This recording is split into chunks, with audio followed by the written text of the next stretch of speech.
Olá a todos, espero encontrar-vos bem. Chegamos então ao final do nosso livro do Êxodo e depois deste episódio, que de alguma forma dá um novo sentido àquilo que é a nossa experiência e a nossa relação com Deus, depois de termos feito também a experiência do pecado e da misericórdia divina, chegamos então àquilo que é o templo, a imagem do templo acabado. Moisés desce, entrega de novo, renova a aliança em nome de Deus, renova a aliança com o povo, e o seu rosto vem resplandecendo. Esta imagem que também já analisamos e percebemos qual é o seu significado. Significa que Moisés está na presença de Deus e de que aquele resplendor, daquele brilho que brota da sua pele, da sua face, do seu rosto, é o resultado de ter feito a experiência de estar com Deus. Experiência esta, aliás, que nós, se fizermos uma leitura atenta da Bíblia, vamos perceber que vai ser de novo relatada no episódio da Transfiguração. Aquele brilho resplandecente de um branco que nenhum lavandeiro poderia conseguir atingir é claramente o sinal evidente de que Jesus é o sinal evidente da presença de Deus no meio de nós. E depois deste episódio de renovação da aliança, da experiência da misericórdia divina, estávamos, pois, então, na concretização, na construção do templo e dos seus diversos elementos, daquilo que tinham, de acordo com aquilo que tinham sido as instruções dadas por Deus. E já vos expliquei, então, que o templo se organizava, ou o santuário, melhor dizendo, não o templo, na sua expressão acabada, mas o santuário se organizava de forma concêntrica. No centro estava a Arca da Aliança, a Arca do Testemunho, porque continha nela as tábuas da lei, as tábuas do testemunho, como vos expliquei, recebiam vários nomes, ou receberam vários nomes, de acordo com as várias tradições, e depois todos os outros elementos. Portanto, estaria aí no Santo dos Santos, e depois fora, no lugar chamado Santo, estaria então o altar dos pães da proposição, o candelabro, o altar do incenso e depois ainda num círculo exterior, o altar dos holocaustos, a bacia das abluções, rituais e depois ainda mais exterior, num lugar ainda mais exterior, o átrio. E estes elementos vão ser novamente então descritos naquilo que é a sua execução pelas mãos, como já sabemos, dos grandes artífices que gozam da inspiração divina, de Salel e Oliá. E chegados, portanto, a esta construção é feita uma descrição do material usado. É feita uma lista, um inventário ou um catálogo das despesas, assim podemos dizer, com todos os materiais e os seus pesos e medidas na proporção daquilo que foi utilizado na construção do templo. E, finalmente, novamente, portanto, a explicitação da execução das vestes sacerdotais, com as quais o sacerdote se deverá aproximar do templo e aí oferecer o sacrifício em seu nome e em nome de todo o povo. De modo particular, como já vos disse, para mim tem um particular significado esta imagem do peitoral. Estas 12 pedras preciosas, todas elas diferentes, todas elas preciosas, que são uma belíssima imagem daquilo que é o povo de Deus. E assim chegamos ao fim dos trabalhos. É bom notar que, depois deste tempo, também nós estivemos longe do santuário, do templo. Também nós acompanhamos esta construção, fizemos esta experiência do povo de Deus, fizemos a experiência do pecado, do perdão, e de alguma forma também nós, curiosamente, temos agora também a possibilidade de voltarmos ao templo, de entrar novamente no santuário. E esta experiência que o povo faz, de alguma forma também percebemos a sua ânsia, aquilo que sentiram, aquilo que experienciaram. E por isso, eles apresentam tudo a Moisés, que examina minuciosamente tudo aquilo que foi feito, se foi feito de acordo com as instruções de Deus, e que se prepara então para a inauguração do santuário, que acontece um ano depois da saída do Egito, no primeiro dia do primeiro mês, 9 meses depois de terem chegado ao Monte Sinai. O povo prepara-se então para fazer o aniversário da saída do Egito, de fazer então a evocação daquilo que foram as maravilhas que o Senhor realizou em favor do seu povo. E tudo isto irá obedecer a um ritual. Moisés praticamente que monta o santuário na presença de todo o povo e unge, consagra o santuário para que Deus possa habitar nele, para que a nuvem de Deus desça e permaneça junto do povo. E é curioso notar que, inaugurado o santuário, se vai consagrar os sacerdotes naquilo que tinham sido as prescrições do Senhor acerca da consagração sacerdotal. A ablução ritual, a imposição das vestes, a unção. E falta um quarto elemento. E esse quarto elemento era para completar a consagração dos sacerdotes, era o holocausto que deveria ser oferecido. E é curioso notar que esse holocausto aqui não nos aparece. Parece que há aqui uma espécie de lapso. Esse holocausto só vai aparecer mais à frente, porque agora vamos entrar no livro do Levítico, no qual nos aparecem descritos os vários tipos de holocausto, as várias formas de comunhão com Deus, se assim podemos dizer.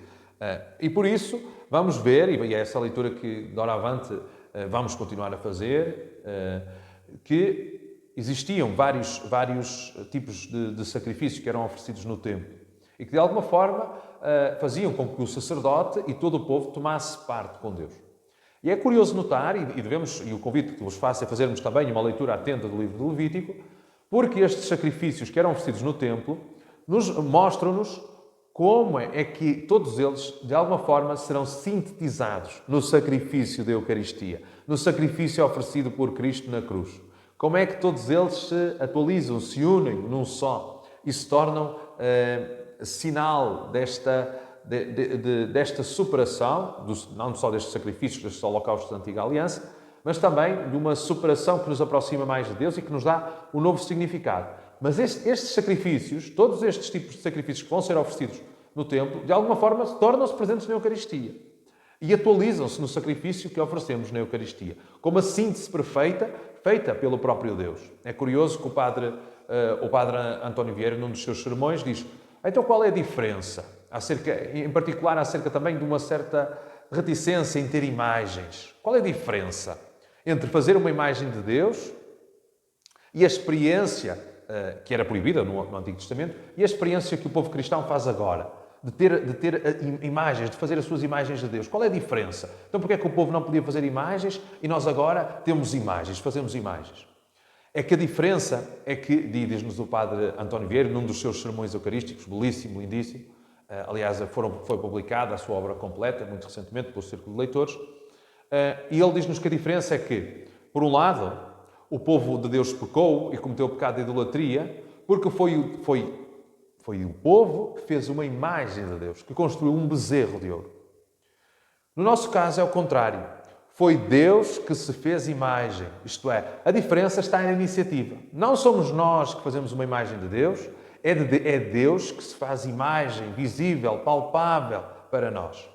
E é por isso que no sacramento da Eucaristia, no pão e no vinho, não está ali um pecado da idolatria, de tentarmos reduzir na matéria aquilo que é a essência de Deus. Não, pelo contrário. Está a dádiva de Deus que se faz imagem concreta, que se faz alimento. E, portanto, não é como aquele maná. Porque aquele maná, que era certamente uma dádiva de Deus, era, digamos assim, a resposta a uma necessidade do povo, uma necessidade meramente material, imediata. No sacramento da Eucaristia, não. É o próprio Senhor que se dá, é memorial do sacrifício, é o próprio Deus que está ali. E, portanto, a iniciativa é que muda. É Deus que se faz imagem, é Deus que vem até nós. É Deus que, de alguma forma, se entrega por nós. Não somos nós que fazemos uma imagem de Deus à nossa medida, de acordo com aquilo que são os nossos critérios. Não. É o próprio Deus que se manifesta visivelmente no meio de nós, através de Jesus Cristo. E é esse que dá o novo significado àquilo que é a nossa experiência de fé. E, como vos disse, todos esses sacrifícios vão estar simbolizados, representados, sintetizados no sacrifício da Eucaristia. E vamos ver, depois quando lermos o livro do Levítico, vamos fazer essa experiência e, portanto, convido-vos a fazer uma leitura atenta. Existiam, essencialmente, 3 tipos de sacrifícios que eram oferecidos no templo. O sacrifício de comunhão, no qual a oferta era dividida. Era uma parte para Deus, uma parte para os sacerdotes, para o homem. E, portanto, era sinal da comunhão com Deus. Nós comungávamos, o sacerdote comungava do mesmo sacrifício que era oferecido a Deus. E é isso que nós fazemos na Eucaristia. O mesmo sacrifício é oferecido a Deus e é oferecido aos homens. Nós comungamos o corpo do Senhor. Nós tomamos parte neste sacrifício. E, portanto, eram os sacrifícios de comunhão. Depois, o segundo grupo de sacrifícios eram os sacrifícios de expiação, ou também os sacrifícios de reparação, que, embora fossem sacrifícios diferentes, podemos sintetizar num único sacrifício. Estes sacrifícios de expiação procuravam invocar o perdão de Deus pelo pecado do ser humano. É isso que nós fazemos na Eucaristia. É fazer a experiência da misericórdia divina. É pedir perdão pelos nossos pecados e atualizar isso e fazer isso e tornar isso visível no sacrifício da Eucaristia, no qual nós pedimos perdão, fazemos a experiência da misericórdia de Deus e comungamos desse sacrifício. E, finalmente, um outro tipo de sacrifício que era oferecido no templo era o holocausto. O holocausto perpétuo. Portanto, o sinal da presença contínua, do fogo, do lume que não se extingue, que é sinal da presença de Deus que perdura no meio do seu povo. E é isso que se faz no sacrifício da Eucaristia. E é por isso que depois a Igreja fez nesse seu percurso teológico, na sua caminhada, fez a experiência de que se podemos preservar as peças eucarísticas. De que na hóstia, mesmo terminada a Eucaristia, Jesus permanece ali. Porquê? Porque na Eucaristia, de alguma forma, esse holocausto é também sinal da presença perpétua, da presença contínua de Deus, do Senhor, no meio do seu povo. E, portanto, todos esses sacrifícios se tornam presentes no sacrifício da Eucaristia, numa síntese sublime, única, sem igual. E que, de alguma forma, reúne tudo aquilo que era esta lógica do Antigo Testamento. E é curioso notar, então, que este elemento é então suprimido aqui, porque aparecerá mais à frente. Será abordado em detalhe no livro do Levítico, os vários sacrifícios, os vários tipos de holocaustos, e depois será então culminada, será terminada esta consagração sacerdotal, que aqui é iniciada, mas que não é acabada. Porque há a ablução, isto é, a lavagem, toma um banho ritual, a imposição das vestes, a unção com óleo e falta então o sacrifício. É colocada a arca no centro do templo, como sinal daquilo que dá sentido a toda a vida, a toda a experiência de fé do povo, e depois, a partir daqui, terminada, portanto, todo este cerimonial, toda esta liturgia da inauguração do templo, a nuvem desce. A nuvem é este sinal da presença de Deus, como nós bem sabemos.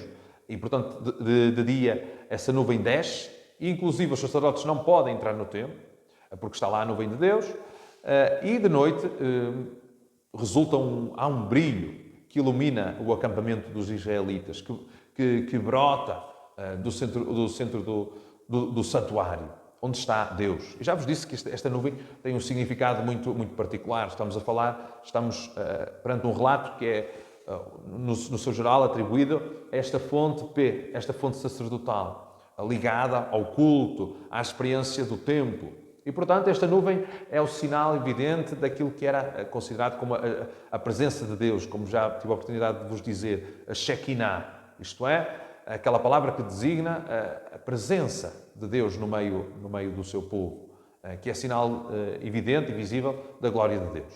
Uma última nota, mesmo para terminar, é curioso notar que é Deus que marca o ritmo, é Deus que marca o caminho da comunidade, do povo de Israel.